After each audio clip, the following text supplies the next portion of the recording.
Hi everyone. I just wanted to talk to you about something that someone recently mentioned to me. They commented that it seemed like I had it all together. And while that was a wonderful comment, I have to admit that it's not true.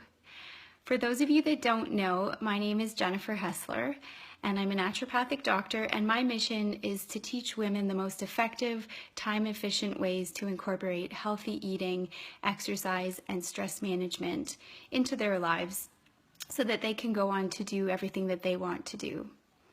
I do have the benefit of my training and my clinical experience, but honestly, I definitely do not have it all together, and I'm still trying to figure it out just like everyone else.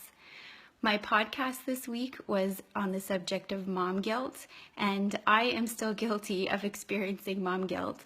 I'm going away for a few days tomorrow, and I'm feeling guilty about leaving my husband and my kids behind, even though I know they're going to be just fine. When I stay late to work with patients at the clinic, then I feel guilty that I'm sometimes missing out on supper at home. Lately, I've been spending a lot of time working on my online course, and so that means that sometimes I feel guilty that I'm not spending as much time with my husband. And there are definitely days where I lose my bananas on my kids, sometimes because they really are driving me bananas, and other times because I'm not being as patient as I could be. And that also makes me feel guilty. So it happens to all of us. In a podcast that I listened to recently, there was a quote read by Shonda Rhimes, who's the creator of Grey's Anatomy.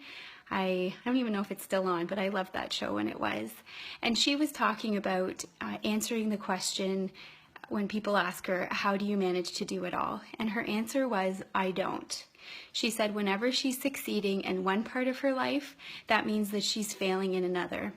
So if she's creating a really successful show and putting a lot of work into that, that means that she does end up missing some time with her kids at home.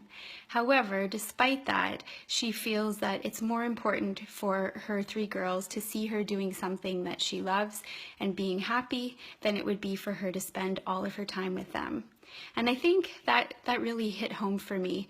I think it's something that's important for all of us to remember, whether we're stay-at-home moms or whether we are working moms. My take-home message from this is, first of all, that we need to be easier on ourselves. We can't do it all. We can only be in one place at a time. So we need to take it easier on ourselves and also the other moms and dads around us. The second thing is that it's really important to make sure that we're doing the things that we love.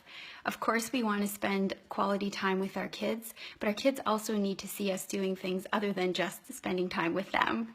And in doing so, then we're going to be able to be more present with them when we do spend our time with them. And that's my third point, is that we do want to try and be present. We want to try and enjoy what we're doing while we're doing it and not be thinking about something else that needs to be done, which is a huge thing for me. So right now I'm so excited that I have a wonderful group of women that I'm working with. I just this week started my first online group called Your Best Life, and it feels so good to be able to play a part in helping women to live their best lives. So it's never going to be a perfect life. We're going to make ourselves go crazy trying to do that, but there are still lots of things that we can do to make our lives better. So if you would like to have me help you improve, add in some of those things into your lives, I'm helping them by creating menu plans, giving them exercise suggestions, stress management techniques. Some of that obviously is still to come, but I would love to be a part in helping you do that as well. So if you think you might be interested, my next program is going to start on January 8th. So feel free to either send me a private message or comment here, and I would be happy to answer any questions that you have. So remember, put an end to the mom guilt, and I hope you have a good night. Thanks, everyone.